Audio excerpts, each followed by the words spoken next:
Randy from Randy's Reviews. This is a 2019 Porsche 911 Turbo S Cabriolet. And it's the fastest 911 in the lineup, even though the Porsche 911 GT trim levels are faster around the track and a whole lot louder. But this is a whole lot faster. This 911 Turbo S Cabriolet is fast, if not faster, than the Lamborghini Evo, Ferrari 488 Pista, and the McLaren 720S. This 911 Turbo S has always been able to play with the big boys, but always overshadowed by its younger brothers. And what I mean by that is that turbos are plentiful on the dealer lot. You go there, pick one out, buy it, then take it home. But the GT lineup is a lot different. You go there, pick out the trim level, color, options, and features. Then Porsche builds it and delivers it. The GT lineup is more rare, more sought after, and depreciation, well, there's not much. There are 4 different 911 turbo trim levels. There's a turbo and a turbo S. Both have convertibles, but the difference is that the S has 40 more horsepower and 30 more pound-feet of torque. Now the difference in price is that the S is $25,000 more than the non-S. Brand new, this car was $220,000. Now is it worth getting the S? Oh hell yeah! And today you can get it at CNC Motors for under 200 grand. I'm gonna go through all the options and features of the car, then start it up and take it for a spin. So follow me and check it out. This review wouldn't have been possible if it wasn't for CNC Motors in Upland, California off the 210 freeway. Go to their website, better yet go down to their warehouse, take a look at their inventory before you go or on your way back home from Las Vegas. You'll be like a kid in a candy store once you step inside. There are supercars, super luxury cars, and ultra rare cars. Their information and link is in the description below.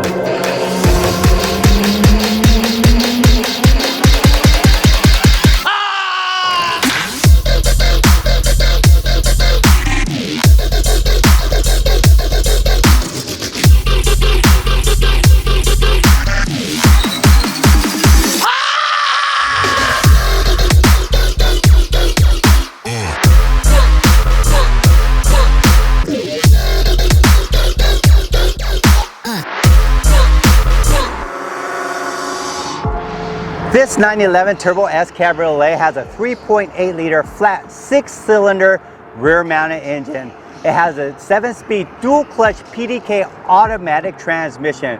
It pushes out 580 horsepower and 553 pound-feet of torque.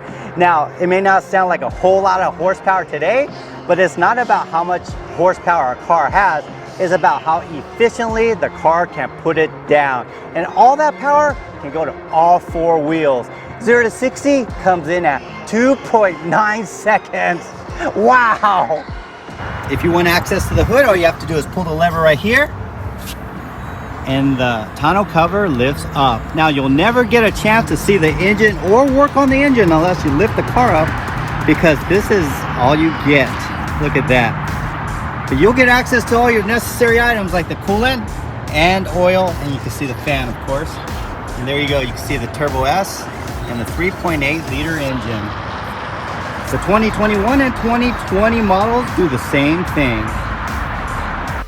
The Porsche 911 is the perfect sports car. It's extremely fast, sporty, at the same time super comfortable and fully suitable for everyday use. The 911 Turbo S's suspension isn't set up so much for the track like the 911 GT2 and the GT3, so the 911 Turbo won't beat you up on commutes to work or long trips. The Turbo S is 2 inches wider in the front and about 3.5 inches wider in the back for those big fat tires. Those big air vents in the back take in gobs and gobs of air that run through intercoolers to cool the engine and turbos. You get LED headlights, LED daytime running lights, and more intercoolers in those big corner air vents. The radar in the middle is for adaptive cruise control and lane change assist. The sensors on the bumper are for parking. Since we're at the front, let's open the front trunk. To do that, just pull the lever near the front seat and slide the red lever over and the hood unlocks. What you see here is 5 cubic feet of space, typical for a frunk. You can store about 1 full-size suitcase in here, but that's about it. There's your safety release latch. And you get access to your windshield washer reservoir. But that's about it. The 911 Turbo S comes with active aerodynamics. The air dam will automatically lower at 75 miles per hour and the rear spoiler will rise and tilt. It will give you 375 pound-feet of downforce. Or it can act as an air brake. Under heavy braking, the aerodynamics will activate. The wing will tilt 11 degrees. This will reduce your stopping distance. I get so mesmerized every time I see the rear end of a 911 Turbo S. It's so round and wide with a huge spoiler, slim LED taillights and quad exhaust. It's one of the sexiest sports cars on the road today. Air feeds into these vents and then into the engine where the exhaust spool up the turbos to create all that power. The 911 Turbo S Cabriolet is most likely the best grand touring sports car compared to its competitors like the BMW M8, NSX, and the Aston Martin Vantage. You can't beat the heritage, performance, versatility, and price. You can drive this work every day or take it to the drag strip and win every time. I just want to say thank you to CNC Motors for lending me their Porsche 911 Turbo S Cabriolet for the day. Now, if you're in the market for a supercar, exotic car, luxury car, or a special car, just check out their website, call them, make an appointment, or just come down here. They're right off the 210 freeway. It's like a museum in here if you haven't seen it already. You'll be like a kid in a candy store. Their information and link is in the description below. And by the way, please hit that like, subscribe, and notification button below. They love seeing those and it helps me get exotics to review for you. The back seat has a hook for a hanger, although I probably wouldn't hang anything on this Nappa leather. There are levers on the inside and outside of the seat so the back seat drivers could tilt them forward. Some ask why even have a back seat in the 911 if you can't fit anyone? Well, there are a couple reasons. The amount of space back here is more than double that of the front trunk. Go figure, right? And you can actually fit 2 small people in the back or 2 children's seats. Or is that child seats? I bet you didn't know this. The backrests fold down so you can display your Gucci briefcase or your Chanel purse so you can admire them or have others admire them. But typically you'd place your groceries from Ralph's, Porto's Bakery, or Taco Bell on here so it doesn't mess up your very expensive and soft Nappa leather. Let's see how easy it is to get inside and how comfortable it is once I get in there. I'm 6 feet tall. I'm gonna sit behind myself. There's a lever right here. You just pull it up. The seat doesn't automatically move forward, so you have to squeeze your way in. With the convertible, it's really easy, right? So, okay. The seat won't even go back. Anyway, maybe I've gained a few pounds. The back seat is probably the smallest I've ever been in. I thought it was a Camaro or Q60. I guess the only thing that's been smaller is a Tonka truck. It would be bad for kids, but great for your mother-in-law and a bunch of clowns like me. You can open and close the convertible traveling up to 31 miles per hour, and it only takes about 12 seconds to open and close completely. The roof is made of magnesium. This makes it possible to achieve unattainable form for roof fabrics, as well as it's dense and lightweight, so the occupants can enjoy a quiet ride and the car doesn't sacrifice hardly any weight gain. Interior is laid out with soft white stitched Nappa leather and carbon fiber runs throughout the width of the car. I love the Nappa leather steering wheel. It has an industrial look and feel with aluminum square riveted accents with a lot of controls on it. All the buttons and knobs in the center stack are placed a little lower than I'd like because overall the dash isn't that big. The buttons in this car are about a quarter smaller than the Chevrolet Corvette or the Mercedes-Benz AMG GT, but everything you need is here. Here are your 4 analog gauges and 1 digital gauge. On the left side of the steering wheel you get a phone and volume control. Below that is your active cruise control stock. And that's your aluminum paddle shifter, and behind that is your blinker stock. There's your headlight knob, and to the right is a fake key. That stays in the keyhole and will only turn and start the car when you have your key fob nearby.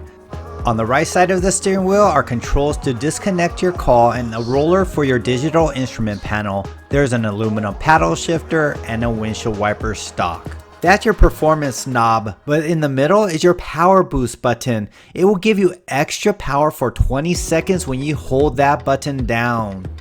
There's your chronograph clock that all Turbo S's get at no charge. You get a semi small 7-inch touchscreen display infotainment system. And those are your buttons to your entertainment and music sources. Those are your two-tone climate control system with heated seats and ventilated seats. I love this transmission lever compared to the brand new 911's teeny weeny itsy bitsy control twig. There are your airlift, suspension, and convertible top buttons, and the center button in the middle controls the windscreen in the back. When you push it, the screen pops up and it guides the wind around the cockpit when you're driving. This prevents your hairpiece from flying off, or it just makes the drive much more enjoyable. You get 2 cup holders that are secretly placed. A good sized glove compartment with a USB port. And moving down to the center console, you get an ashtray with no lighter, but then you get a 12-volt outlet. And there's a place to put your phone while you charge it with a USB port. The categories to the infotainment system are easy to get access to. You can push the buttons below or just touch the screen. There isn't as much customization like the MBUX system in the Mercedes-Benz. The graphics and colors just don't pop, and there's a lot of reading. Put all that aside, it's super responsive and intuitive with enough customization you'll need for your car's economy, track options, performance, and some settings. As I mentioned earlier, the physical buttons are small and hard to get to because of the transmission knob. There isn't a sensor on the steering wheel to control the infotainment system, so using the system and driving on the highway may be a little challenging. Being that the screen is only 7 inches, doesn't help it either. It will take some getting used to. I really don't think the infotainment system will make or break the 911 Turbo's sales, because people aren't buying it for that, they're buying it for this.